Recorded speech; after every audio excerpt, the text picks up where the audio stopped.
And we are back with Everyday Board Game Podcast with our top 8 debate, and now it's the finals of the top Of the 8 Rio Rio Grande Grande Games. games. Yep, exactly. We started off with Puerto Rico versus Carcassonne. Came up to the finals so far, beating out not only Puerto Rico, but Power Grid. And we have Underwater Cities that has beaten not only Stone Age, Stone Age. but El El Grande as Grande. well. So it is going to be Carcassonne versus Underwater Cities.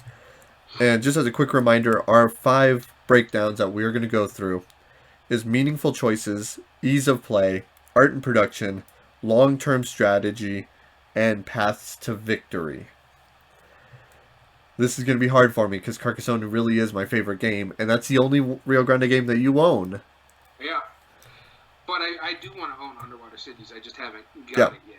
and I don't dislike Underwater Cities. I did like it, and I will play it again gladly. And a big thing I need to tell people out there, the reason why I don't own Underwater Cities, a big part of my thing is if other people have it, I don't want to buy it right away unless I really need it in my collection. Because I'm still going to get to play it because it's part of my game group. Right. Yeah, it's like now we need to start like for our collections, we need to start figuring out like what games do we need to have that will work for all of our game groups Yeah. or which ones are on that next level. It's like, well, you own it and I enjoy playing it, so just bring it over. And like Yeah, I don't think exactly. this other game group is going to play it, so What do you mean? I've already been doing that, honestly. okay, I guess I'm just trying to get my mind in the culling because I have ran out of shelf space mostly and I need to fix that. Now, see, that was my problem. I have this shelf and a little bit of this shelf over here that you can Yep. kind of see. That's pretty much all I have for shelf space. I mean, I can Yep. put stuff in my spare bedroom closet, but Sure. that's where I have all the games that I don't want to get rid of, but I don't want to play. Right, exactly. All right. Like Mass Effect Risk I have over there. Oh yeah, yeah. I don't blame you on that one. Yeah, I have a few that I'm gonna have to really strongly consider now. But God, I have so many of my good.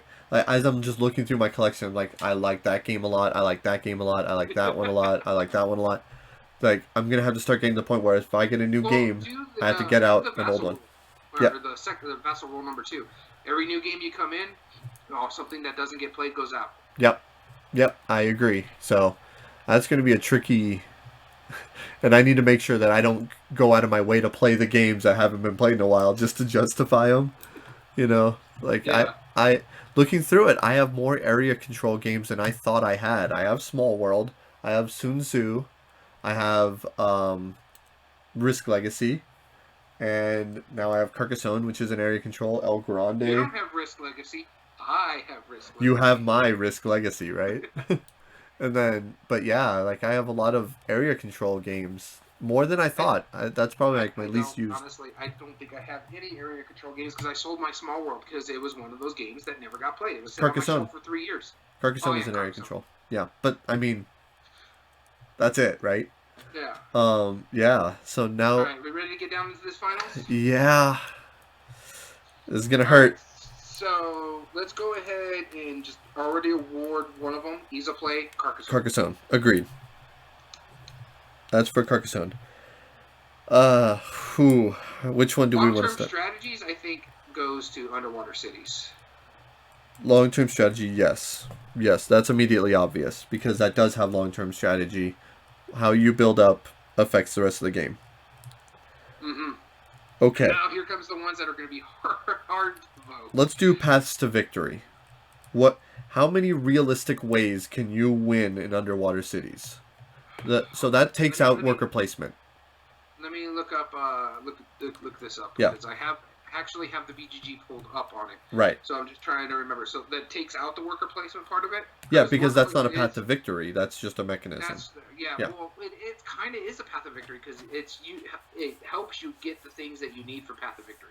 Well, yeah, but I mean that's like saying tile placement is a path to victory. It's not.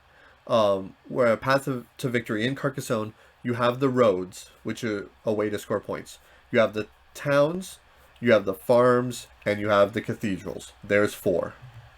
What ways score you points in underwater cities? You have. I know your map is getting the 4 You have the corners. gold cards that you get. You have your getting your resources because selling off your resources at the end of the game that you don't use can give you points. Okay. Uh, So basically, building up your farms in a sense. Yep. If you Production. build up your cities properly and feed your cities properly, depending on what type of things that you have in there. So, like, I think it's like one of the salination things. Uh-huh. Depending if you got it 1 stack or 2 stack, that's going to give you more points.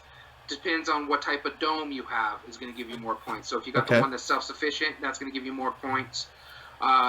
Making sure your roads are all interconnected, that's going to give you points. Making sure you get to your bonus, the actual lands, get to your bonus lands, those are going to give you victory points. Okay. So there's different ways to achieve Yeah. victory points. So there is a lot of ways to get it. Yep. So And then so the worker placement is the main mechanism, but as far as like the cards building up an engine to be able to get those past the victory, then it would go to underwater cities.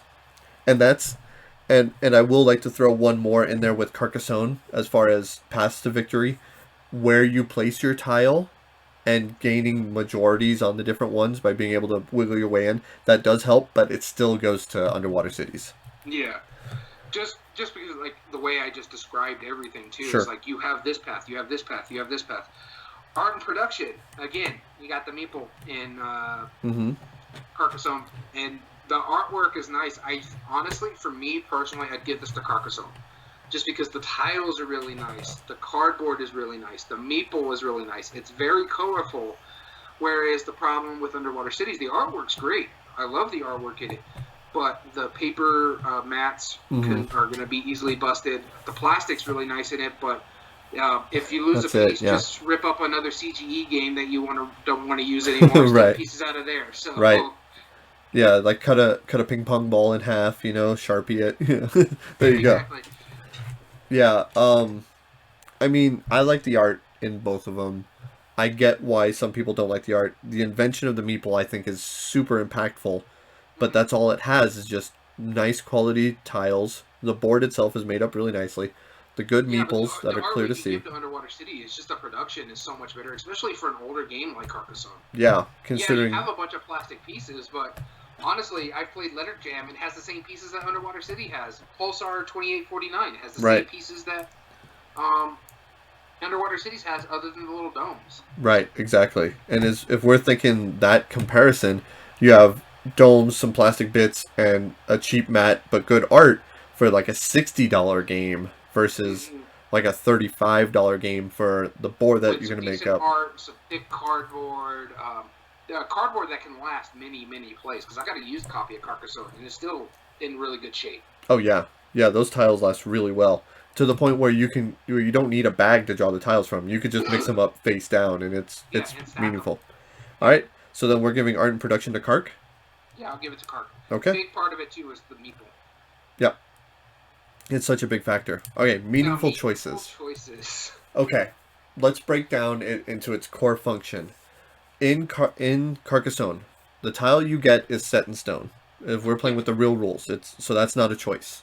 Play a tile, you draw a tile. That's all it is. So your choices, first off, are where you play the tile, which is really impactful. That is the bulk of that tile placement is more impactful than almost any other game.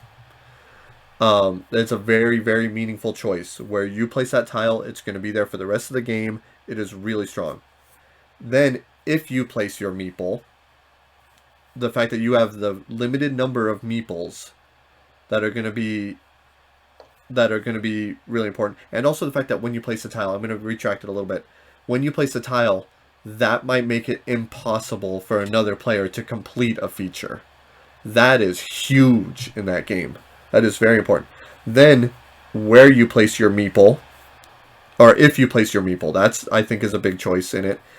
If I place my meeple out, that is 1/7 of what I had available. Will I be able to get it back?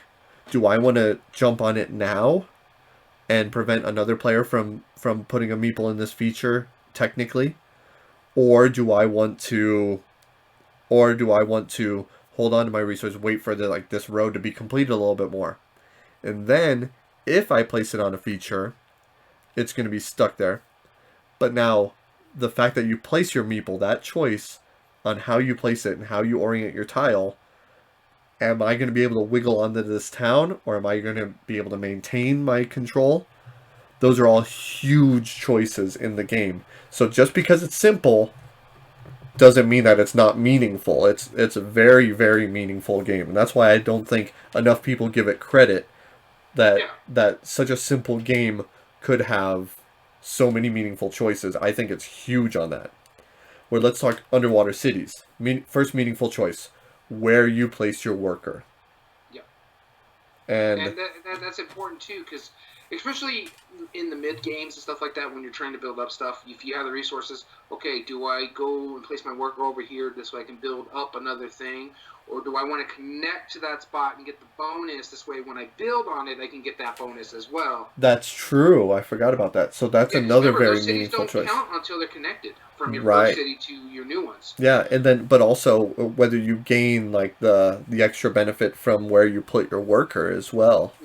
As well as playing the right kind of card to go with it. Yeah. This way you can play either an action or whatever you're going to do, or put a Right. card that stays in front of you permanently. This way, whenever you have go to a place that has action, I can Right. start doing that action as well.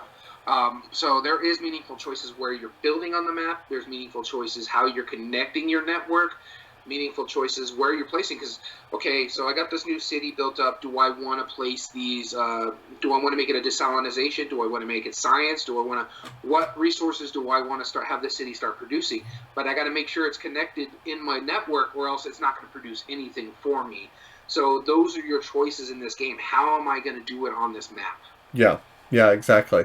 And those are meaningful choices. I would say potentially less impactful than where you place a tile just because like worker placement for example, I feel like that's Mm-hmm. less important than where you put your meeple. But see, the thing is with the worker placement, yeah, it's less meaningful where you put your meeple. But the thing is, you're having to make sure you're building in the right spot and strategically, Yeah. because there's points on the map that's going to give you resources for building on it. Right. Now, and then you're going to start building those resources every third round, I think is what it is, when you start getting your product where you can start building elsewhere. And I think what you're degrading here is those are very meaningful choices Hmm. because you're trying to connect to the land, the cities on land with your underwater cities, trying to get your bonuses on Yeah. those corners as well as your major city that's going to give you your final bonus score. You're trying to connect all this and get this properly. How do you do it? Do I build my road on this one because it's going to give me a resource, or it's just going to help me build off this city right here for one of the things that I want to do to it? Do I want to put it where it's one of everything because that's going to score me a lot of points at the end of the game?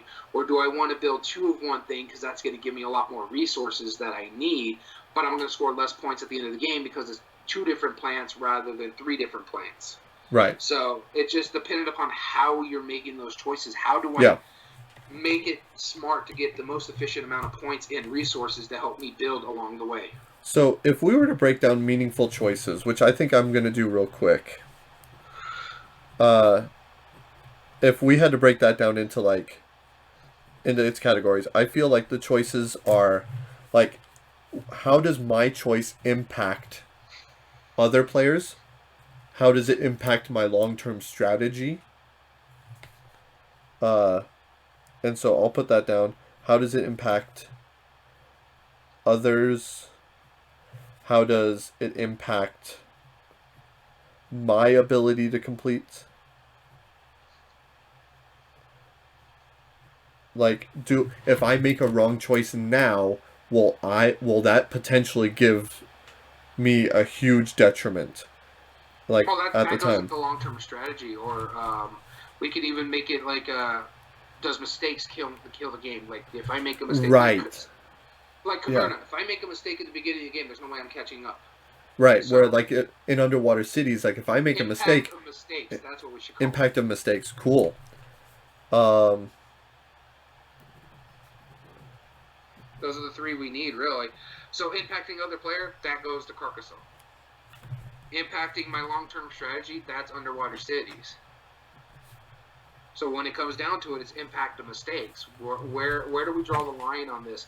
Because as mentioned in like the past games, if you make a mistake in this one, it affects your long-term strategy. You can pivot and go somewhere else. right.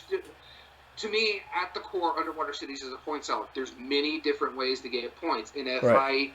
I mess up here, oh wait, I can still get points over Yeah. here. Carcassonne, if you mess up and put your people like on the wrong side, like okay, I'm going to put this farmer down, and I'm going to try to get the majority to defeat all these cities, and then someone blocks that road, a Right. mistake is going to kill you. Yeah. It's going to kill you, and it's harder to recuperate from it. Mm-hmm. So the question is, if we call this a wash, if we try and take the bias out of it, The bias out of it, yeah. yeah, then it's going to go to Carcassonne because that's higher player votes. Which I'm fine with, honestly, just for the simple fact that in the meaningful choices, impacting other players, Carcassonne hands down, because underwater cities, the Right. only place you really impact them is blocking them from a certain section Right. that they can go to. Where Impact on long-term strategy, that's going to go to underwater cities. right. There's a much more impact on that meaningful choice, and the impact of mistakes. Uh, I think the big part of it is that part, and this is going to be a detriment for Carcassonne, is that impact for mistakes, even for a simple game, can hurt you in the long run of the game. Right. Underwater cities, you're allowed to pivot. Yeah, exactly. And then but then also at the same time, it's a tactical choice too. Like, Mm-hmm. so, is it really a mistake when I'm putting it here versus will, like eventually, like when I place, like, let's say if I place a farmer on a small little spot, how likely am I going to be able to maneuver that farmer onto another person's farm Uh, later? That's a tactical my only choice. issue with like when we're talking about the impact of a mistake, if you make a mistake in Carcassonne, it can hurt you royally, and that's the problem with mistakes. That's the impact. Is Right. that if you make a mistake, it can hurt you throughout the rest of the game. Yeah, that's 1/7 of your meeples that are gone forever and Yeah, not for a and then benefit. with underwater cities, if you make a mistake, you can fix that mistake, which makes it a lot more meaningful. And that, oh, I should have done this. Well, let me go do this instead. It doesn't affect you Well, as that I bad. feel like that makes it less meaningful because, or like it's a meaningful choice, like because it's like, oh, well, I have the You see, I wiggle room where disagree I with can that make a because mistake. if I make a mistake, and it's just because I'm a first time player or something happens, it doesn't make it not a meaningful choice. Look at Caverna. If I make a mistake in that game, I'm done. No, the And reason why I say that even makes more no matter sense. how many times I make meaningful choices the rest of that game, I'm done. There's no way I can catch up. Well, that's what I'm saying is like in Carcassonne, for example, like since I don't know the tiles, it's like do what if like how important is is this choice to me? Like it's not what's the most likely to fail. It's like can I just make this choice arbitrarily? Like for example, in underwater cities, if I play this worker here, like yeah, I'll probably be able to recuperate from it. So I guess it doesn't matter which choice I make. Whereas in Carcassonne, it's like, well, Mm, like I need to make this choice now for my because I don't problem with know. the mistake, it's not a meaningful choice. You made a mistake and it impacts your game. Right. Um, so we're So coming at it at two different angles. I yeah, honestly that's think true. the impact of mistake is a detriment to a game because the thing is we're talking about like how people can get into gaming. We're talking about the best games of each bracket, but it's also for the layman. If someone makes a mistake and they end up getting throttled, it's gonna hurt their meaningful choices because they're gonna check out. They're gonna be like, "I'm done." Okay. So that's gonna impact the game in their meaningful choices because it's gonna be like, you know what? There's no way I can catch up. Let's just Yeah, but see how it where I'm goes. thinking more like in underwater cities, it's like, well, I have like 3 spots available, and all of them will probably help me later. So yeah, I'll just put it there. That's an arbitrary choice. So yeah, I think you're right that we're looking at it at two different angles, and until we clarify it, I think we have to call it a wash. Okay, we'll call it a wash and we'll give it to Carcassonne because of the vote. All right. Because that would be a tie in 1-2, 1-2 tie. Yeah, Carcassonne wins on a. I think it was 10. Let me check. Like a 10-2. I think 10 is to what 2 it vote. was. Yeah, so 8 votes exceeding more, which is Yeah, really important for because also Underwater Cities was only ever Rio Grande, if I'm not mistaken. I yeah. think there was like a small publisher that they worked with, but it wasn't it's only ever been Rio Grande, where Carcassonne is not Rio Grande anymore. Nope, it's Z-Man. Yeah, Yep. but honestly, And it's Hans and I'm not Gluck. upset with Carcassonne No. winning this, just for the simple fact that yeah, Dominion, fine. Carcassonne is what put Rio Grande Games on the map. I truly believe Yeah. this is the game that made them like, oh, okay, this is really good. Yeah. And they don't own the rights to it anymore, but this is a big thing. And What's Yep. funny, what people don't realize, Rio Grande Games is in our backyard. Yeah. Yeah. Well, I mean, technically. So I talked to some of the employees of there, and they're basically based out of Chicago now, Oh, or are they? Illinois. Yeah, but the owner of it lives in New Mexico, which is Yeah. where we're from. Why So it's called the repping. Rio Grande Games. So Yeah, it's why it's called that. And so, yeah, no, I see the only thing that's in the back of my head is how much I influenced and I fought for Carcassonne because I know how much of an important game that is for me. But the thing is, this we're picking the best Rio Grande game, and I feel like that is the best Rio Grande game. yeah, honestly, I won't disagree with you. I love Underwater Cities, and as you saw, I argued the mess out of it. But I had a Yeah. feeling Carcassonne was going to win it just for two reasons. One, it's the game that I think put Rio Grande on the map, where people got interested in it. Hmm. And two, the meeple. Yep, the It meeple. put something on the map that is a mainstay in board gaming now. Yeah. So now I almost wonder if Dominion went on, how well it would have fought against Underwater Cities. That's a good question. Probably not as. I mean, I know you would have fought for Underwater Well, Cities better, just but the meaningful choices. There's more in Underwater City. Ease of play goes to Dominion. Art and production. I'm sorry, that goes to Underwater City yeah. hands down. Long-term strategy. Underwater Cities hands down. It variable path to victory. It's a wash on those two. Yeah.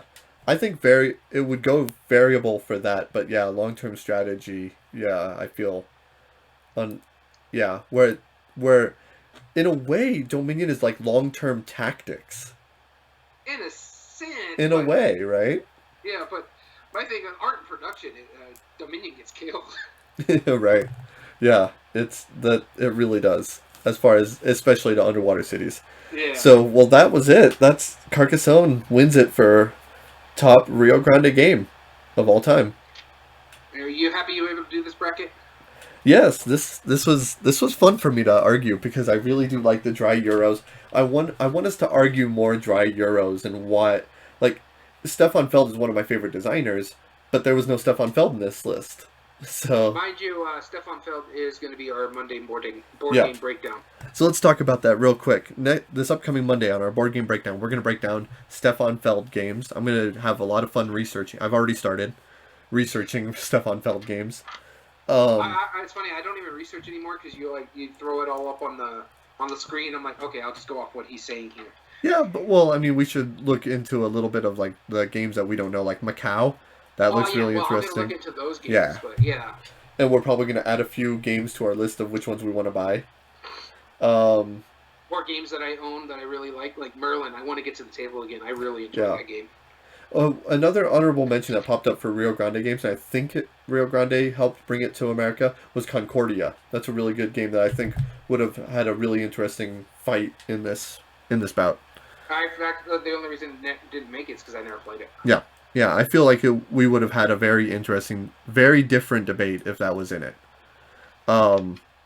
Yeah, and so coming up next Wednesday. Stefan Feld, that will be this Monday. Mm-hmm. And then next Wednesday, the Chits and Giggles podcast portion, we're going to be talking the most influential designers in our opinion. And it's not like our favorite designers. I'm going to clarify, especially for me. It's not our favorite designers.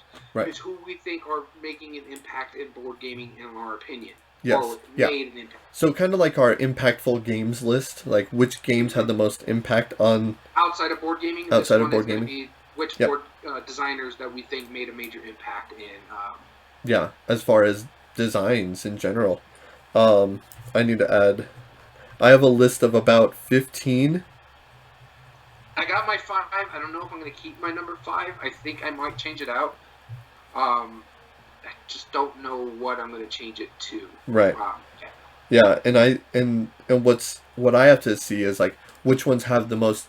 I need to, in my mind, understand which one. I just changed it out. I think I know what I'm going to put here. Which designers are impactful for me personally as a designer. Which ones have the most impact on me, and which ones I feel like have invented mechanisms in a new and interesting way, versus which ones have had the most impact on the industry. And so I do have an honorable mention that I just took out that I would like to talk about on that thing. Sure. But yeah, normally we were just going to do 5 designers. They're not in any specific order. Yeah. Per se, we're going to explain why they're impactful in the way we believe they're impactful. And then I do have one honorable mention. And normally we weren't going to do honorable mentions, but I just took him off the list, and I need to keep him at least mentioning him. Right. Do you want to? And so you'll talk about that then. On Wednesday. Yeah, Yeah. I'll throw out the names of some of the ones that I felt like had an important history on it. Um, and then our next Friday will be our top 8 debate, which we have not decided yet. We will be deciding that right after this. So if you're watching And us you with will Twitch, find out. You can stay with us on Twitch and find out, or if you're listening or watching on YouTube later, you'll find out on the board game breakdown of Stefan Feld. yep, as well as the chits and giggles on Wednesday. We will be talking about that. And so join us in for next week's top 8 debate. This has been one heck of a debate today. Oh yeah, I had a good time. I'm sweating. I'm stressed out. I need to go get lunch. Like I'm hurting. Yeah, same. No, I hear you, but I had a really good time with this one. This was a bit more civil than we usually go. Yeah, and it's because there was more internal conflict for me than it was for me, conflict between you and I. Yeah. Just going back to this list real quick before we end this, for me the big issue was 1, 2, 3, 4, maybe 5 if I include Raw out of these 8 games I actually enjoy. Yeah, you include Raw. You liked it, and I enjoyed it. Next time we're able to get our group together, I'll bring it over, and you can see how much of a riot it is with more than like 4 or 5 players. Oh, it's crazy! It's ridiculous fun. But yeah, no, that was our top 8 debate. You can find us on YouTube at Everyday Board Games 2020 if you want to watch the videos re-uploaded. You can also contact us at everydayboardgames2020@gmail.com. I hope I'm saying the right email. I'll have to look it up, but I think it's that one. There is a Twitter account, Everyday Board Games 2020 on Twitter. It hasn't been really active. It is set up. I just got to start getting it active. Okay. And if you want to watch us live, join in on Mondays, Wednesdays, or Fridays at noon for, unless specified otherwise, in Mountain Daylight Savings Time. And sometimes on Tuesdays and Thursdays, I will join as well around the same time, noon, to be broadcasting some of the live playthroughs. And other than that, that has been another one of our successful top 8 debates.